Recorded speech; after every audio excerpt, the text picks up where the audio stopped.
simplement de ne pas en renouveler 120 000. Ça me semble réaliste, mais je ne vais pas vous dire on rase gratis. Okay. Ensuite, je propose de faire des économies sur l'État, avec là aussi une vraie responsabilité donnée au ministre. Et oui, il y a des choix. Moi, ce n'est pas du bavardage, Madame Le Pen, qui consiste à énumérer toutes les clientèles et à expliquer comment on va raser gratis. Comment on va justement leur dire qu'on distribuer l'argent public qu'on n'a pas. Parce que qu'on le veuille ou non, il faut des services publics forts, qu'on modernise, qu'on modernise augmenter et qu'on le transforme. Pouvoir d'achat des Français, ça vous pose un problème. Et surtout des plus faibles et des plus modestes. Justement, je l'ai noté, ça. Sur ce plan-là, Madame Le Pen, je fais une proposition que je vous invite à bien réfléchir. Je supprime la taxe d'habitation pour 80% des Françaises et des Français. C'est cela le choix que je fais. Ça, c'est un choix de pouvoir d'achat. Et je le finance par mes économies. Terminé, Emmanuel Macron. Les économies que je fais, vous Personne ne va comprendre si on ne laisse pas la personne terminer son raisonnement. Allez, Philippe Poutou, j'aimerais que vous preniez la parole sur les services publics gratuits, s'il vous plaît, Nicolas Dupont-Aignan. La parole est à Philippe Poutou. Donc d'abord, nous sommes pour la reconnaissance d'un état d'urgence sociale. Beaucoup de chômage, je redis les chiffres, je lis, j'ai le papier sous les yeux, 6 millions de chômeurs, une pauvreté, c'est 8 millions de gens qui vivent en dessous du seuil de pauvreté. Parmi eux, ce sont des centaines de milliers de retraités qui ont travaillé toute leur vie et qui ont des retraites très basses et donc en dessous de 1 000 euros. Il y a un gros problème, une grosse crise du logement, 4 millions de gens vivent dans des conditions exécrables. Et puis il y a les problèmes de la santé où on sait qu'un peu plus du tiers, pas loin de 1 sur 4, n'arrive plus à se soigner pour des raisons financières.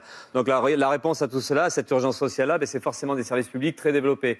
Donc des services publics, je vais lister ce qui nous apparaît essentiel dans les services publics. Nous on pense qu'il faut donc en fait permettre l'accès gratuit aux besoins fondamentaux de la population. Donc c'est un service public du logement, service public de la santé évidemment, un service public du transport avec la gratuité du transport qui permet justement de sortir du tout voiture, du tout camion. Il y a aussi un aspect environnemental dans cette question-là. Un service donc public de l'éducation, de la culture et de l'énergie, notamment parce qu'il faut qu'on enlève encore une fois les moyens de nuire aux capitalistes. Donc ça veut dire qu'il faut sortir du nucléaire, qu'il faut combattre les énergies fossiles. Et donc du coup, ça passe forcément par un service public de l'énergie avec expropriation des entreprises capitalistes pollueuses. Donc c'est ça qu'on met en avant comme service public. Après, évidemment, la question qui est posée, puisque j'entends beaucoup parler de on rase gratis et tout ça, c'est quand même terrible venant de gens qui prennent les politiques ultralibérales. Jusqu'à présent, on pense que ceux qui rasent gratis, c'est plus pour les patrons, les capitalistes, les milliardaires, y compris les politiciens. Quand on voit même un Fillon qui se dit préoccupé par la dette, mais il y pense moins quand il se sert dans les caisses publiques, quand il paye sa famille. Donc nous, par rapport à la dette, nous on pense qu'il faut annuler la dette, effectivement, parce que la dette, c'est vraiment un système de pompage des richesses qui remplit les coffres forts des banques.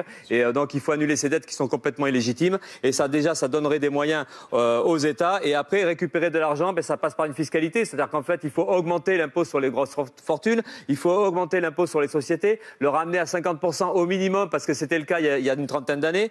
Il faut une fiscalité qui fait payer les riches de plus en plus, et c'est comme ça qu'on ramène de l'argent. En fait, tout l'argent qui a été détourné dans la poche des plus riches, c'est comme ça qu'on le ramène pour la collectivité, et ça nous permettra de financer les services publics.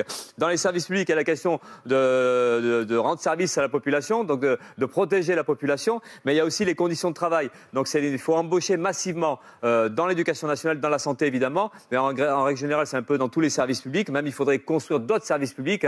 On parle du 4e âge, il y en a je crois qui l'ont abordé, la petite enfance, tout ça c'est important. Il faut embaucher, et il faut embaucher dans la santé, ça a été abordé. C'est vrai qu'il y a une souffrance au travail qui est terrible. Et là je vais faire une petite remarque à Macron, parce que en fait vous avez parlé à un moment donné que la pénibilité, c'était pas bien d'en parler pour le travail, qu'en fait le travail c'était... Non, bon. Allez-y. Et c'était émancipateur. Et en fait, ça se voit que vous connaissez pas grand-chose au travail, et qu'à force d'être banquier, énarque et puis ministre, mais finalement on comprend pas ce qui se passe réellement.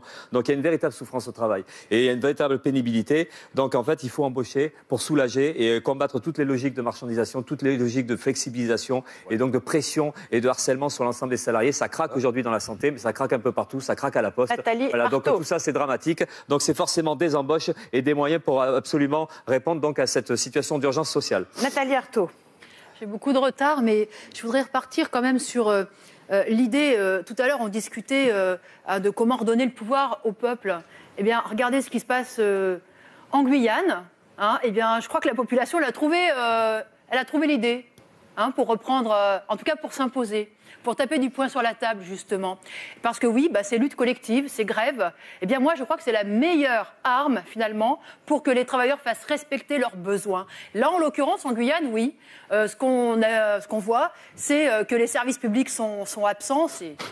c'est révoltant quand on voit effectivement qu'il y a Kourou à côté, que c'est cette base dont la France s'enorgueillit, où il y a des dizaines, des centaines de millions investis, et puis qu'à quelques kilomètres de cela, il y a des femmes et des hommes qui sont sans électricité, sans eau, dont les enfants ne sont pas scolarisés. Donc tout ça, c'est révoltant. Alors eux, ils ont effectivement, je crois, choisi la bonne voie. Ils ont choisi la voie du rapport de force, de secouer effectivement l'État pour qu'il y ait un peu d'argent qui leur revienne. Moi, ce que j'espère, là, je veux affirmer évidemment ma solidarité. J'espère qu'ils vont maintenir ce bras de fer et surtout que dans cette mobilisation, les travailleurs les plus pauvres, eh bien, ils se battront pour leurs intérêts, un emploi, évidemment, les augmentations de salaire et l'accès à tous ces services publics. Parce que je ne vais pas redire tout ce qui a été dit là. Bien sûr qu'il faut embaucher dans les hôpitaux, bien sûr qu'il faut embaucher dans les écoles, dans les transports, qu'il faut créer des maisons de retraite, des crèches. Mais il y a une réalité aussi, c'est que l'État, il n'est pas suspendu en l'air.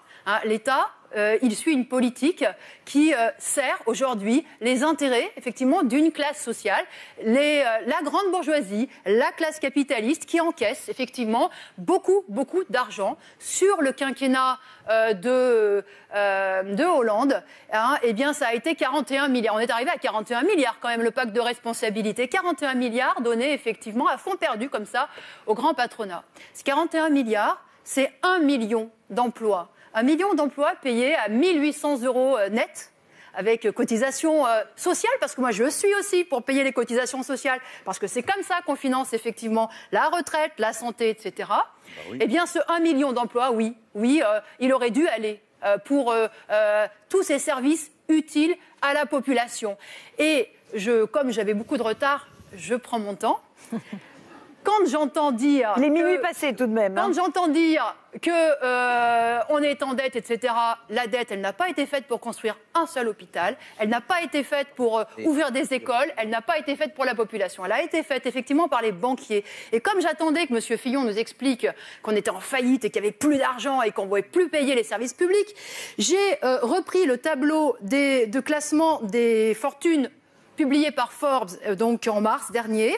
Je tiens quand même à vous entre 2016 et 2017, en un an, donc, la fortune de Mme Bettencourt est passée de 33 milliards à 36 milliards. Celle de Bernard Arnault de 31 milliards à 38,5 milliards. Monsieur Dassault, 13 milliards à 15, presque, il frôle les 15 milliards.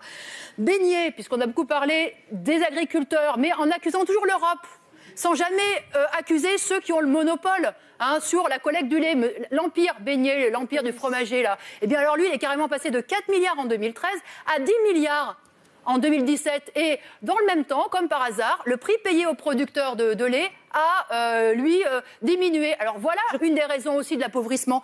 Donc, tout ça pour dire que ces grandes fortunes, en un an, elles ont augmenté de 18%.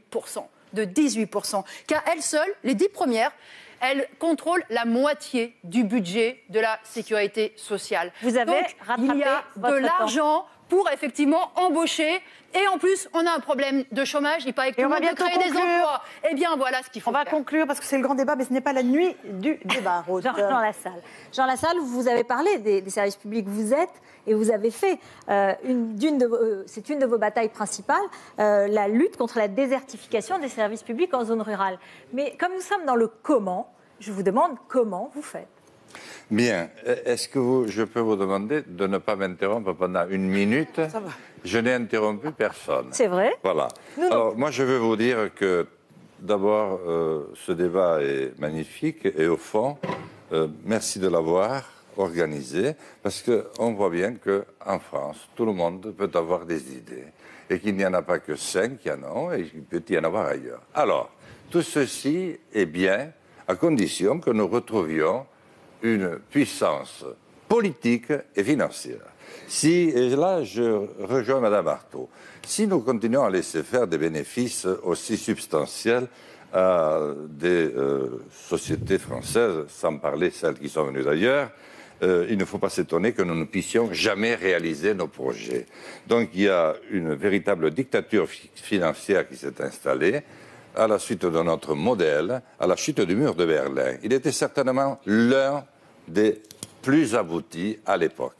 Eh bien, nous avons ouvert les portes de la spéculation à tout va, la concurrence à tout va, au prix le plus bas pour celui qui produit, et résultat aujourd'hui, nous n'avons plus aucun pouvoir. La dette a enflé, j'organiserai un audit sur la structure de cette dette, parce que je suis très loin de penser que tout est dû dans ce qui nous est demandé. Là-dessus, cela me permettra d'engager un projet nouveau pour la France, fortement créateur d'emplois. Il faut mettre fin au pétrole, qui est une source de guerre. Ça a fait son temps. Il faut s'ouvrir sur le solaire. J'ai consulté beaucoup d'experts. L'énergie des marées, j'ai l'ancien numéro 3 de la marine française qui est dans mon équipe, me dit que nous sommes la deuxième façade maritime. Et quand je pense à ces petits bouts de France que nous avons abandonnés, depuis 40 ou 50 ans. C'est une indignité absolue. Il faut s'ouvrir sur la mer, il faut s'ouvrir sur la Méditerranée. Et nous avons beaucoup de forces nouvelles à créer, beaucoup d'emplois pour la génération qui nous suit. Merci de m'avoir écouté, madame. Merci de votre enthousiasme, Jean Lassalle. Il est l'heure des conclusions, il est minuit et quart. L'ordre a été tiré au sort. Aujourd'hui, la France est en proie à de vives tensions. Concrètement, est-ce que, si vous êtes élu, comment allez-vous rassembler les Français? Jean-Luc Mélenchon, c'est à vous. Vous avez été tiré au sort en premier, monsieur Mélenchon. Oui, c'est bien, mais où est passé le chapitre sécurité sociale? Il est minuit et quart. Comme un bon élève. Il est minuit et quart, monsieur Mélenchon. Ah bon, pardon. Bon, ben là, très bien. C'est à vous de conclure. Vous voulez passer la nuit s'il vous plaît, sur notre plateau? Parce que des fois, on se perd. Pas de problème. C'est votre conclusion. Comment comptez-vous rassembler les Français? Oui. Je pense que pour se rassembler, il faut d'abord en finir avec l'argent roi, parce que c'est lui qui divise les êtres humains et qui épuise la nature. Très bien. Et voilà, en résumé, mon plan. Premièrement, changer les institutions et tout remettre à plat pour avoir une véritable république qui soit vraiment laïque et vraiment sous le contrôle populaire. Ensuite, passer une bonne fois au mode de production et de consommation écologiste. Ensuite, faire payer à la finance et au CAC 40 la part qui lui revient maintenant pour relancer l'emploi et augmenter les salaires parce qu'ils ont assez pris, le moment est venu, de donner. Plus personne à la rue, plus personne dans la misère, plus personne dans la gêne. Enfin, agir pour la paix. On en aura dit peu de choses ce soir. Mais il y a une guerre qui vient et qui monte, qui tend à se généraliser. Les sources de tension s'observent dans le monde entier et sur ce que le vieux continent. Voilà l'avenir en commun qu'il faut construire maintenant. Françaises, Français, la République, dans notre pays, c'est plus qu'une institution. C'est une manière de penser la vie en commun. Liberté, égalité, fraternité, c'est plus qu'une devise, c'est une feuille de route. Alors bien sûr, maintenant, il s'agit de changer de président, je le sais bien, et de changer de régime, je le propose. Mais avant toute chose, je crois que ce dont il est question, c'est de commencer les jours heureux, car le pays a assez pâti jusque-là, et le moment est venu pour lui de retrouver le goût du bonheur. Nathalie Arthaud, c'est l'heure de votre conclusion. Comment rassembleriez-vous les Français? Je ne veux pas rassembler les Français. Moi, je l'ai dit, il y a une classe capitaliste. Il faut l'appeler comme cela, parce que parler de l'argent roi et de la finance, c'est gentil, mais il y a des hommes et des femmes en chair et en os qui contrôlent cet argent-là et qui s'en servent effectivement pour imposer une véritable dictature sur la vie de centaines de milliers de salariés, de femmes et d'hommes, de travailleuses et de travailleurs qui sont transformés en esclaves salariés. Et moi, je m'adresse aux travailleurs, à ces femmes et à ces hommes, et je leur dis que dans cette élection, on veut nous faire élire le prochain président qui va encore faire reculer les retraites, qui va encore aggraver les conditions de travail et de vie. Parce que la réalité, c'est qu'aujourd'hui, on a eu droit à des beaux discours, on a eu droit à des promesses, mais personne n'a dit qu'il fallait faire payer justement cette classe capitaliste et qu'il fallait entamer son pouvoir. Donc la réalité, c'est que les travailleurs eux-mêmes devront le faire au travers de leur lutte collective, au travers de leur mobilisation collective. Là, dans cette élection, moi j'en appelle à un vote effectivement de conscience ouvrière. J'appelle les travailleuses et les travailleurs à dire leurs revendications, leurs intérêts, ce qui leur est nécessaire là aujourd'hui, et à affirmer la nécessité de renouer avec les luttes collectives puissantes. Oui, ce vote sera à contre-courant, mais il faut justement qu'il y ait des femmes et des hommes qui soient fiers fiers de dénoncer l'exploitation, fiers de dénoncer cette société capitaliste qui est pourrie par l'argent. Donc moi, j'en appelle à un vote de dignité ouvrière et de combativité ouvrière. François Fillon, c'est à vous de donner votre conclusion. La situation du pays est grave, dans un monde dangereux, et pour retrouver le goût du bonheur, on a besoin d'une transformation profonde. On a besoin de rendre aux Français leur fierté, on a besoin surtout de leur donner un travail, de redonner de l'espoir à la jeunesse française, de rendre aux Français la sécurité auquel ils ont droit, de les protéger. Et pour ça, il faut une alternance. Et ce débat l'a montré. Je suis le seul candidat aujourd'hui qui propose cette alternance, qui peut la mettre en œuvre avec une vraie majorité, grâce à l'alliance de la droite et du centre. Alors si les Français ne veulent pas du chaos proposé par les extrémistes, s'ils ne veulent pas de la continuité de la politique de François Hollande, alors je leur demande de me faire confiance. Le tirage au sort donc se poursuit. Philippe Poutou. Nous, d'abord, on ne s'adresse pas aux Français comme ça, enfin, ce n'est pas notre problème.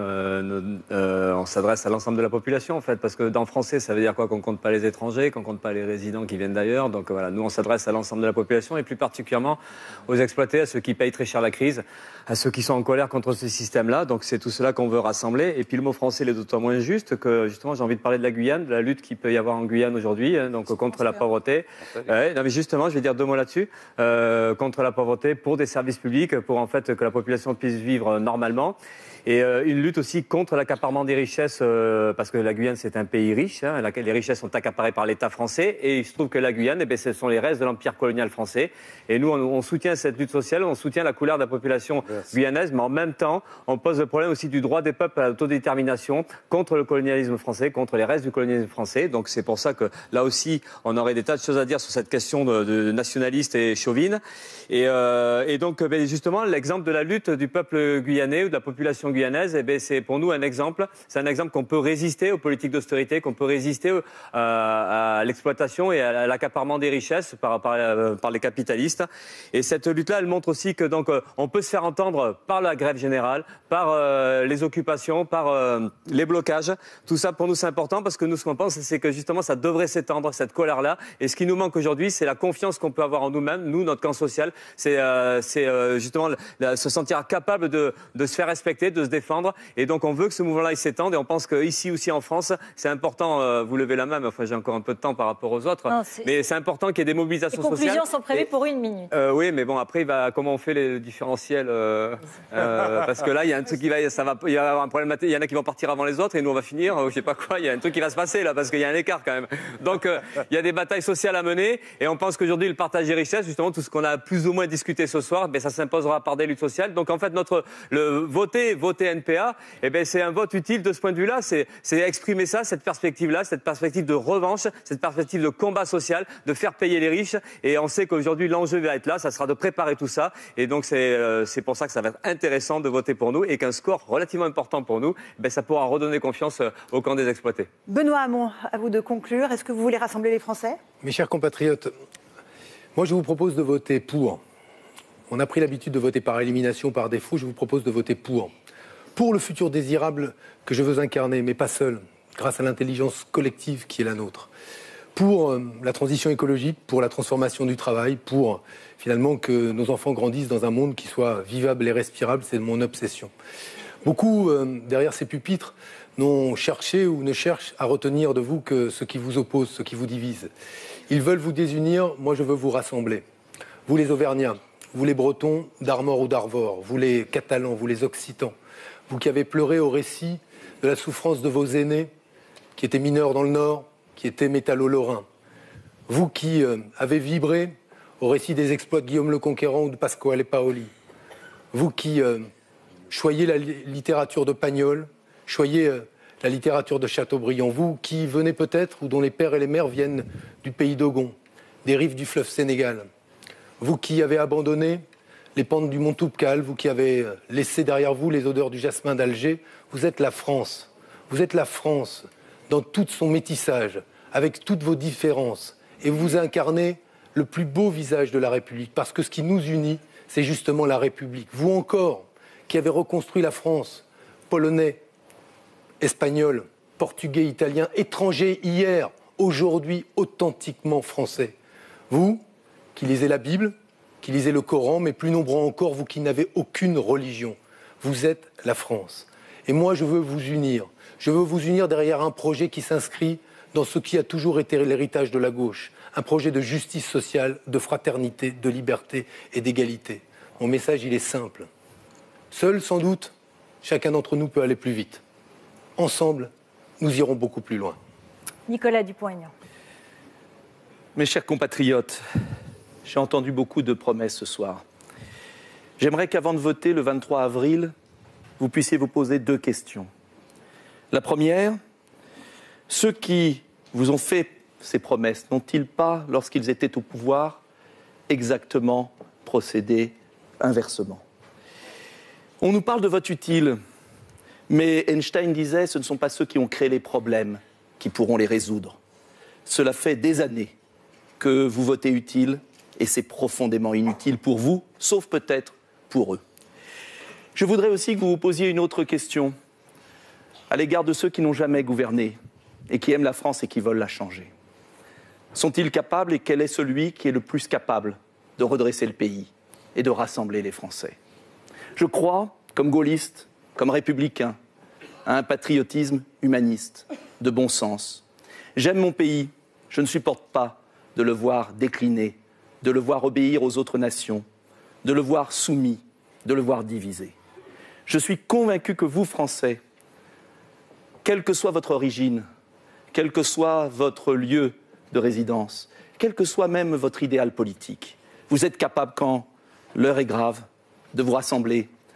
Vous êtes capable de donner le meilleur de vous-même, à la condition, bien sûr, que le président de la République, le futur président de la République, vous aime, un peu comme un entraîneur qui sera à la fois exigeant, mais respectueux. Vive la France, vive la République. François Asselineau, votre conclusion. Mes chers compatriotes, vous avez écouté un débat avec 11 candidats à l'élection présidentielle. Parmi ces 11, je suis le seul qui vous propose, dès mon élection à l'Élysée, de prendre la mesure du problème et d'entamer la sortie de la France de l'Union européenne, de l'euro et de l'OTAN. N'ayez pas peur, parce que je sais ce que l'on va vous dire. On va vous dire que sortir de l'euro serait l'apocalypse. C'est le contraire qui est vrai. N'ayez pas peur, on va vous dire que sortir la France de l'Union européenne, ça serait la couper du reste du monde. Ce n'est pas vrai. Est-ce que la Suisse, qui n'est ni dans l'Union européenne, ni dans l'euro, ni dans l'OTAN, est coupée du reste du monde? Ça n'est pas vrai. Elle continue à rester une grande puissance industrielle. Elle continue à exporter, à importer. C'est le pays du monde qui reçoit le plus de conférences internationales. Savez-vous, mes chers compatriotes, que la France donne chaque année 23 milliards d'euros à l'Union européenne et n'en reçoit que 14? Je m'adresse ici aux agriculteurs. Vous croyez peut-être que l'Union européenne vous donne des subventions? Non. Ce sont des subventions françaises qui transitent par Bruxelles. Et il en est de même pour les fonds du FEDER versés aux collectivités locales. Mes chers compatriotes, si vous votez pour l'un des 10 candidats qui propose une autre Europe, renégocier les traités à la Saint-Glinglin, etc., concrètement, il ne se passera quoi? Il se passera qu'il sera obligé, à partir du mois de mai, d'appliquer les grandes orientations de politique économique dont j'ai parlé à plusieurs reprises et qui, décidément, n'intéressent, semble-t-il, pas les autres candidats.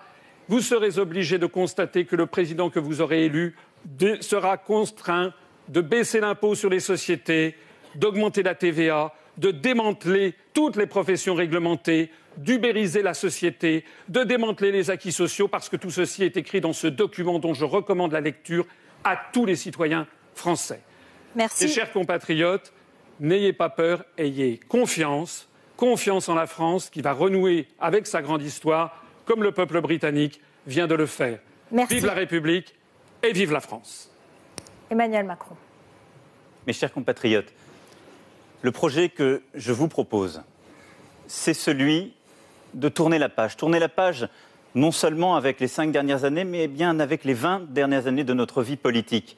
Non pas l'alternance de la droite contre la gauche, faire l'alternance de l'efficacité, de pouvoir faire, précisément en rassemblant les progressistes, celles et ceux qui jusque-là ne travaillaient pas ensemble, en renouvelant, en libérant l'énergie des artisans, des commerçants, des entrepreneurs, des salariés, de celles et ceux qui font, en protégeant les plus faibles, qui ont moins de chance, qui viennent d'une famille déshéritée, qui vivent en situation de handicap, et nous en avons peu parlé ce soir, ou qui vivent dans des territoires où les conditions d'accès ne sont pas les mêmes. Et je veux ici reprendre les mots que nous avons eus, en particulier pour la France d'outre-mer, qui vit dans une situation bien souvent difficile parce que l'égalité des chances n'est pas au rendez-vous. Le projet que je veux porter, c'est un projet d'émancipation par l'école, par la culture. C'est un projet qui vous redonnera la fierté d'être français, parce que j'ai confiance en vous. Nous avons confiance dans notre pays. Et c'est avec cet optimisme volontaire que je veux renouer. Jacques Cheminade, le tirage au sort vous a désigné. Quelle conclusion ? Il faut retrouver les jours heureux de la libération, mais pas avec les institutions actuelles. Si l'on veut retrouver ces jours heureux, il faut se libérer de l'occupation financière et de l'occupation culturelle que nous subissons aujourd'hui. C'est une nouvelle libération. Pour aller vers cette libération, pour se battre pour elle, il faut faire sauter le verrou financier qui nous opprime. La politique de crédit public pour l'avenir, la séparation bancaire pour assainir le secteur financier, les dettes, l'élimination des dettes illégitimes et odieuses, une politique qui soit une vraie politique pour l'avenir, qui crée de la richesse, qui crée une vraie croissance, car aujourd'hui on n'a pas une vraie croissance, on a une fausse croissance qui est une croissance financière. Alors, aller dans ce sens exige en même temps qu'on rétablisse l'estime de soi chez les Français et les Françaises, pas la peur de mal faire, l'estime de soi. Et cette estime de soi, c'est une grande politique culturelle, redonner l'art et la science au peuple, ce que voulait Léo Lagrange, Jean Villard. Il faut rétablir cet état d'esprit. Sans cela, je pense qu'on ne se battra pas comme il faut. Alors, donner partout les moyens de découvrir. Des planétariums, des palais de la découverte, des musées de l'imaginaire où les grandes créations de l'art seront sous forme de reproduction à la portée de tous. Il y aura une discussion sociale, comme il y a les moments de la Révolution française, on l'a oublié. Au début de la Révolution française, ça se passait dans les villages, ça se passait dans les sociétés d'amis, ça se passait partout dans tout le pays, et c'était cela la fraternité. Nous devons retrouver cette fraternité-là pour changer le cap.